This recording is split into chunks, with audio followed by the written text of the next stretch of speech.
This video is about visualization of addition, so pictures to help us understand what addition is and to help us do addition computations. Addition means to put together.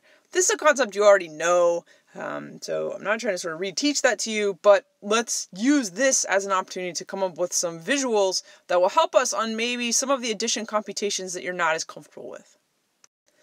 As with a lot of my videos, you may love this slideshow, you may use all the ideas in it, or you may not, and you may only use some of the ideas in it. The point is to find a way that you understand. So first, objects. So using a picture of an object, a thing, or a physical object. In the most basic use, each object represents 1. So 3 plus 4 would look like this. 3 circles plus 4 circles.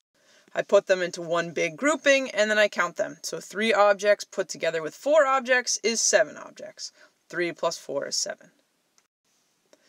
A little bit more interesting when you have different objects representing different values. So here I have 602 plus 501. Well, I do not want to draw out 602 separate objects and then 501 separate objects. So I'm going to assign objects different values. So the circle is going to represent 100 and the triangle is going to represent 1. This makes drawing 602 much easier, 501 much easier. Again, I'm going to put all those shapes together. If I group them, I end up with 11 circles, I can count them, 3 triangles, so that tells me 11 hundreds and 3 ones, or just 3. So my answer is 1103. I can also make them for little teeny objects too. So here I have 3 thousandths plus 2 thousandths. So since we're working in thousandths, let's make our shape, in this case a green rectangle, worth 1 thousandth. 3 of those plus 2 of those gives me 5 of those. Each of those rectangles represents a thousandth, so that's 5 thousandths, or rewriting it, putting a 5 in the thousandths place. And I can also do this with fractions. So I have 7 fourths plus 3 fourths. I'm dealing with fourths, so let's make this little shape represent a fourth. So here's 7 fourths plus 3 fourths. If I put them all on one side, here I can count that I have 1, 2, 3, 4, 5, 6, 7, 8, 9, 10 of those pieces. Or if you noticed, I kind of grouped them together a little bit so that you could see the mixed number as well. So here I put 4 of them together to make 1, 4 of them together to make 2, and then I have this part over here. So I can either count up the individual pieces and say 10 fourths, or I can say that I can make 2 wholes and then a half of a whole. Because remember, when we're talking about fourths, 4 pieces make a whole. Now we also have a number line. So this is another model that we can use. And the big thing to remember here is that the value must be represented by an arrow, not just a dot, which is going to be a little bit different from some of the work you've done with number lines before. So here we have a 2 and a 5. So this red arrow, the lower one, represents a 2. Notice it has a length of 2. The purple one, the one on top, has a length of 5. So these are my 2 arrows. So 2 plus 5. 2 plus 5 means I need to put them together. I'm going to travel along one arrow and then along the other arrow. So I'm going to move that 5 arrow in front of the 2 so that now I'm doing 2 and then I'm doing 5. And if I do that, then I will end up at 7. So this model is showing 2 plus 5 is 7. I can also do this with decimals. The difference is that now my number line needs to be broken up and show those decimals. So I have 7 tenths and I have 1 and 2 tenths, so a number line broken up into tenths is going to work for this problem. So I start off with my 2 arrows. So the lower arrow, the yellow one, has a length of 7 tenths. The upper arrow, the longer one, has a length of 1 and 2 tenths. If I'm adding, I'm going to put those together. If I travel down the yellow and then I travel down the gray, I end up at 1 and 9 tenths. So this model is showing that 7 tenths plus 1 and 2 tenths is 1 and 9 tenths. And then you can also do this with fractions. Again, notice you need to have a number line that's broken up into fractions. So I have thirds and thirds, so it would make sense that I would have a number line broken into thirds. So the pink smaller lower arrow, it has a length of 1/3. The red arrow has a length of 4/3. I put them together, so that's 1 and then the next. I end up at 5/3. So this is showing that 1/3 plus 4/3 is 5/3. We can also use bars. This is very similar to using a number line. So if I have 4 plus 8, so I have a bar of length 4, and then I have a bar of length 8. So the answer is those two put together. So if I just renumber those boxes, that's going to be a length of 12.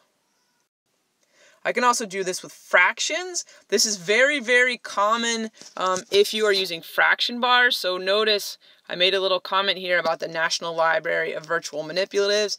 That is an excellent place to go play with fraction bars. So look for fraction bars there. And this is how it works. So I have 1/4 plus 1/2. I'm going to draw a bar that has a length of 1/4 and then another bar that has a length of 1/2. And then I need to find out how long that is. So I would take my fraction bars and I would play with them until I figured out what made exactly that same length. Well, it turns out that I can take 3 1/4 pieces and have exactly the same length as the 1/4 plus 1/2, which tells me that 1/4 plus 1/2 has the same length as 3/4. So 1/4 plus 1/2 is equal to 3/4. We can also do this with decimals. It's not as common with decimals, but you can still use it. It becomes especially problematic if those decimal pieces and place values get really, really small. So if I have hundreds and thousands and 10,000s, now those pieces are kind of really getting too small to work with, but the idea still holds. So in this case here, I have 4/10 written in blue, and then I have 1 2/10 written in red. If I rearrange these bars, then it is easier for me to see that I have 1 6/10. So I'm putting the 1 bar out front and then the 10th bars over to the side. I can also use an area model. An area model is going to be really effective for fractions. So we'll start, and decimals. So we'll start with whole numbers to get the idea, although we don't use it a whole lot with whole numbers. So here you notice this sort of pale yellow is 5 different spots. So it's an area of 5. The green is an area of 9. If I put those together, I have an area of 14. It's very important that when you're using the area model that you specify your scale. So the easiest way to do that, I think, is to find what has a size of, or an area of 1. So in this case, each of the tall, skinny rectangles has an area of 1. So there's my 5, 9, put them together, 14. Area is really, really awesome for fractions, right? I love to draw my fractions. I love to draw my fractions. So we're going to expand on that to use those drawings that we did in the last unit to talk about adding them. So here I have 1/12 plus 5/12. So I took a box, I broke it into 12 pieces, I shaded 1 of them. I took a second box, broke it into 12 pieces, shaded 5 of them. So there's a visual representation of 1/12 and a visual of 5/12. So if we're adding, we're going to put those together. So let's put the purple and the green boxes all in the same rectangle. And notice, again, this rectangle is broken into 12 parts. So then my answer, 6/12 or 1/2, depending on how you want to describe that last rectangle. And oops, I forgot to tell you, I forgot to write it down. The big rectangle has an area of 1. So you can see how talking about what has an area of 1 is very, very important, right? Because here, each little box is not an area of 1, whereas on the question before, each little box was an area of 1. Okay, so what about a little bit harder fractions? What about 1/2 and 2/7? And to me, this is where the area model is extremely helpful. And to be honest, I use it. So 1/2 and 2/7. So here's 1/2 in green, shaded in green. So I have 2 pieces, 1 of them is shaded. And then I have 2/7. So this is broken into 7 parts, 2 of them are shaded blue.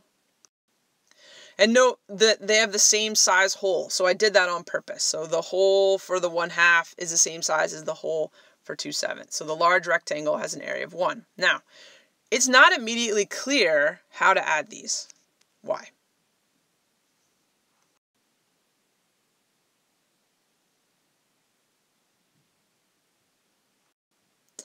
hopefully you came up with the idea or something related to the fact that these pieces are different sizes. On the question before, it was very easy to pick up the little green piece and put it with the purples because you could see very clearly how they fit in that rectangle together. Here, not the case. So if size is the issue, how can we fix that? We make them the same size, of course. We already know how to change the size of the pieces in a single fraction and keep that fraction equivalent, the same value. So let's do it here, and let's do it, in this case, to both of the fractions. So let's take that 1/2 and let's draw some vertical lines to break that into 14 different pieces. And on the 7th, let's draw a horizontal line to break that into 14 pieces. So now my 1/2 became 7/14, my 2/7 became 4/14, and now I can much more easily put them together in the same box. So I have all of the 7 green rectangles, and then I have, or little squares, little rectangles, and then I have the 4 blue little rectangles, and I put them all together. So if I count this up, I have 1, 2, 3, 4, 5, 6, 7, 8, 9, 10, 11. When there's 14 in a whole, so there's 11/14. So why 14ths? Kind of seems like I pulled that number out of the air.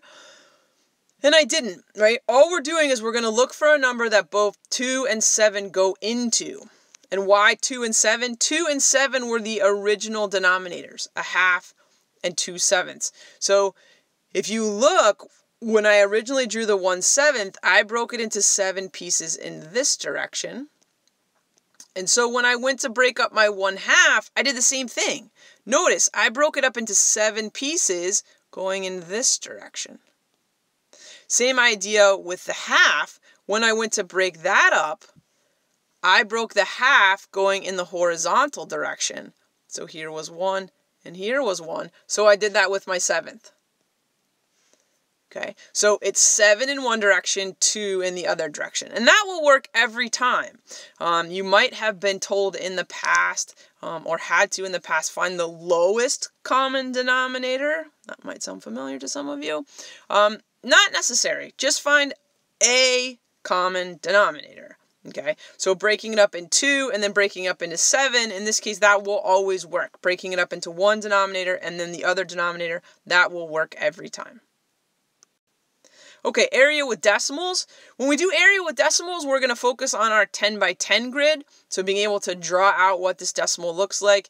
So we like the 10 by 10 grid because the big rectangle represents 1, and each small rectangle represents 100th. So let's start by drawing our 7/10. So that's 7 different rows. Okay, in a 10 by 10 square, every row is a 10th. So I have 1, 2, 3, 4, 5, 6, 7 tenths shaded in red.